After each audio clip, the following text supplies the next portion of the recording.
Welcome to the deep dive. You sent us a stack of source material detailing a really radical approach to goal achievement, and today we're cutting straight to the core of it. That's right. We are deep diving into the blueprint of a popular content creator, specifically the transcript from their video, How I Get Everything I Want All the Time.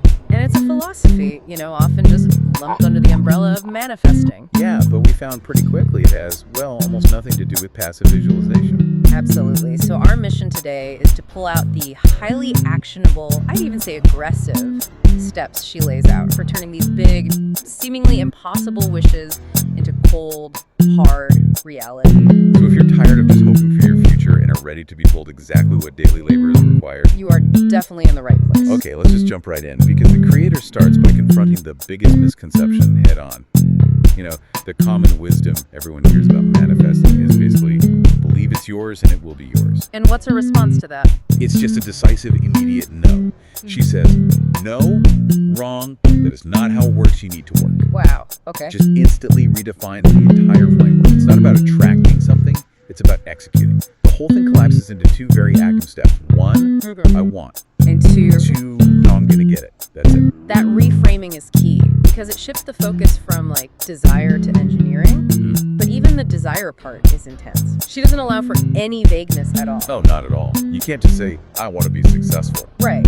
She insists on what she calls specific desire. It's almost obsessive planning. She describes not just dreaming of a house, but knowing the precise address, the exact street, having vision boards with the specific chandelier she wants in the entryway. She talks about having Zillow boards full of unreachable houses. Exactly, as daily motivators. It turns a wish into this long-term professional project. The goal has to be so precise you can practically feel the handbag she's planned for. She plans things 10 years out. Unwavering, tangible targets. And the reason for that specificity is that it forces accountability. She poses this really potent question, one I think we all need to ask ourselves. What's the question? If someone was spying on your days, would they believe that you were serious about your goals? Oof, that question cuts deep. Because we might say we want something, but if the spy sees us scrolling TikTok for 2 hours... The evidence doesn't support the claim. Precisely. And she provides her own proof. For her business, 33, she had this massive monthly sales goal. She didn't just hope for it. She worked for it. She woke up every single day at 4 a.m. to pack the orders herself, just to make sure they shipped on time. That level of exhaustion, that unglamorous labor, that's the proof the spy would need. That is true commitment. And what's great is that this method, this whole framework, it scales down. It's not just for the huge goals. Right. She emphasizes breaking things down into manageable milestones. And the example she gives for this is just perfect. The Postmates driver story. I love this one. She was broke, driving for Postmates, and she wanted a specific pair of shoes. I think they were like $75. Okay, so not a life-changing amount, but a real stretch when you're broke. For sure. But instead of saying, I can't afford that, she figured out the exact small change she had to make. She decided to pick up just one extra delivery every single day for 2 weeks. That's it. That one little variable was all she needed to change to earn the exact amount for the shoes. It grounds the vision in something you can actually do right now. You can't control the lottery, but you can control one extra delivery. So she has this great line that sort of synthesizes all this. It connects the vision to the daily grind. What does she say? The dream is the wish, the action is the spell. Oh, that's good. I like that. Right. It suggests the result isn't random. If you follow the recipe, the action, the spell, or the result is just the logical conclusion. It takes all the mysticism out and just replaces it with personal responsibility. Okay, but once the action is set, you need the mental game to sustain it. Let's talk about the next part, the necessity of delusion. Yes, and she is completely unapologetic about this.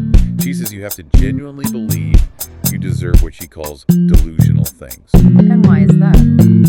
Because, and this is a direct quote, being delusional is the only way to get delusional things. So this ties into her version of the law of assumption then. Most people think of that as, changing your internal state to attract something. But she frames it differently. She says, reality bends to you, not the other way around. It's a really aggressive belief system. She has an anecdote about this, right? The doorman? Oh, it's wild. Back when she was that broke Postmates driver, she drove up to the nicest, most private building in LA, marched up to the doorman and just announced, "I'm going to live here." And the doorman must have just laughed at her. Well, he told her to leave because it was private property. But the punchline, years later, is Natum. She lives there now. No way. Yeah, that audacity, that active delusion that reality must conform to her desires, that's the engine.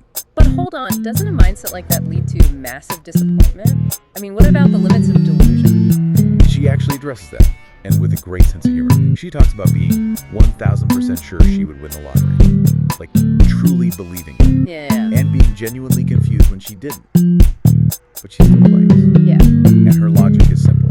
You gotta play to win. Ah, I see. So the delusion isn't about ignoring reality. It's about taking the smallest viable step, buying the ticket, doing the one extra delivery to keep the delusion alive. Exactly.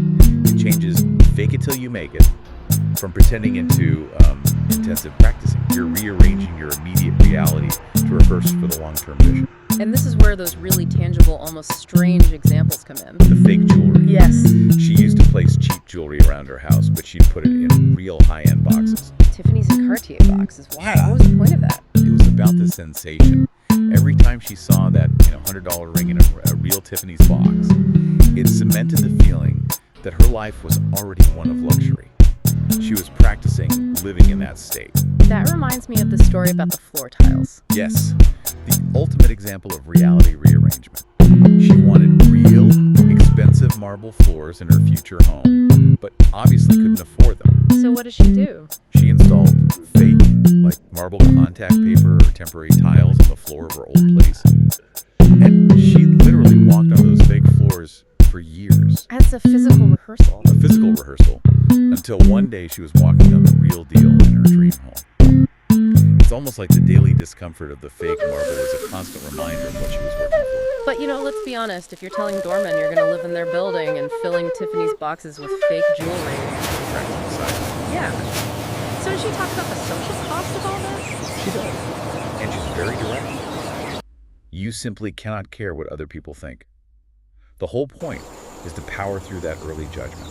She has a great quote for this. Let's hear it. In the beginning, they ask you why you're doing it, but in the end, they'll be asking how you did it.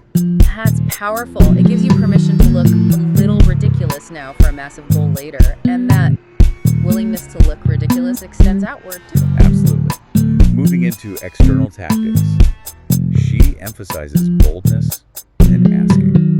This isn't just internal belief. It's about external declaration. So she's not afraid of the evil eye or jinxing it. No, she dismisses that entirely. She thinks speaking about your goals makes them more real. And that belief structure is what leads us to the fireplace story. Okay, set the scene for this one. She was touring a unit one she wasn't even planning on buying, and she saw this beautiful fireplace. Her instant reaction was, that needs to be mine. So she just, filed it away in her mind? Yep. For months, the desires just cemented there.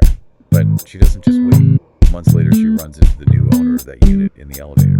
And in that split second... He acts. Total boldness. Immediately asks him if he still had that fireplace she saw. And in this crazy turn of events, he says yes. And just gives it to her. Wait, hold on. Was that just pure luck? It sounds like she manifested a fireplace out of thin air just by asking. Well, she would say it's the meeting of preparation and chance. She defines luck not as magic, but simply as exposure to chance. The preparation is what enables the lucky outcome. You got it. She stresses having the pitch already in my pocket, ready to go at all times. You have to be ready to ask the bold question the second you run into the neighbor in the elevator. That makes so much sense. It's about aggressively seeking opportunity. It won't just land in your lap. The example of finding $5,000 shoes for $300 online. The deal was there for anyone, but she found it because she was, in her words, looking for the treasure. It all comes back to that simple rule. If you don't ask, the answer's already no. And in the middle of all this aggression and boldness, there's this one crucial cheat code that seems almost contradictory. Kindness and connections. It's about treating everyone, from the barista to the billionaire, with genuine respect. So it's not just transactional networking, it's about building a supportive ecosystem around you. Exactly. When you're kind, people want to see you succeed. They are actively rooting for you. So when you eventually ask for the fireplace, you've built up the social capital for them to say yes. Okay, let's move to the final layers of this, which deal with the future and resilience. First, She talks about hyper-realism about what you do with your success. Yes, it's not enough to say you want $1 million. Yeah. You have to know precisely what you would do with it. And it has to be an honest answer, right? Not some politically correct thing about savings bonds. Right. She says if she won the lottery, she knew she'd go to Rodeo Drive and spend half of it. And when she did achieve her dream house goal, she did exactly that. Went to Rodeo, got the bags, took the trips. That's powerful because being that realistic about the fantasy actually makes it feel more attainable. But this all comes back to the why. Why do the 4 a.m. shifts? Why deal with the social awkwardness? She says the true why isn't money or fame. It's about creating something that inspires others, that fulfills the heart's purpose. So the wealth, the house, that's all just a tool. The real driver is purpose. And that helps when you hit setbacks, which are inevitable. Right. She introduces this really counterintuitive lesson. Sometimes not getting what you want is also getting. She recalls a devastating personal failure, and the faith-based advice she got was, whether it happens or not, it's God. So she saw that failure not as a closed door, but as a redirection. Exactly. She realized that if she didn't get that thing, it was because the splendor of what was coming was so much more.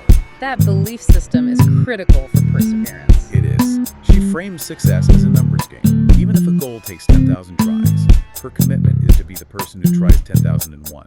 If you approach life like that, you just can't quit. So we have spent all this time detailing this incredible hyper-specific formula for achieving everything you want. The work, the delusion, the boldness.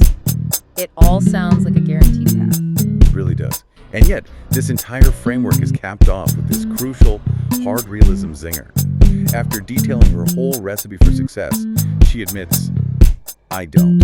Wait, she says, I don't. I don't. Nobody ever gets what they want all the time. It's life. It's not perfect. Wow, that completely reframes the entire mission statement of her video. To call it, how I get everything I want all the time, and then admit she doesn't. Exactly. It doesn't dismantle the framework, though. It just clarifies the ultimate moral. The value isn't in guaranteed success. The value is in the action. You may not always get what you want, but you can always go after it. That's the core of it. The necessary mindset isn't certainty. It's hope. It's that old saying, what if it doesn't come true, but what if it does? So, if you take anything away from this deep dive, remember this philosophy is a recipe. Specific vision, plus immediate daily action, plus delusional belief, plus boldness and kindness. It's not about wishing for a cake. It's about putting the ingredients in, following the recipe, and not being surprised when the cake appears. And here is our final provocative thought for you. Given that the creator states that money and things are merely a tool and never the goal itself, what is the true non-financial splendor you are working towards? What purpose makes all the daily work, the 4 a.m. shifts, the uncomfortable conversations worthwhile? think about that why.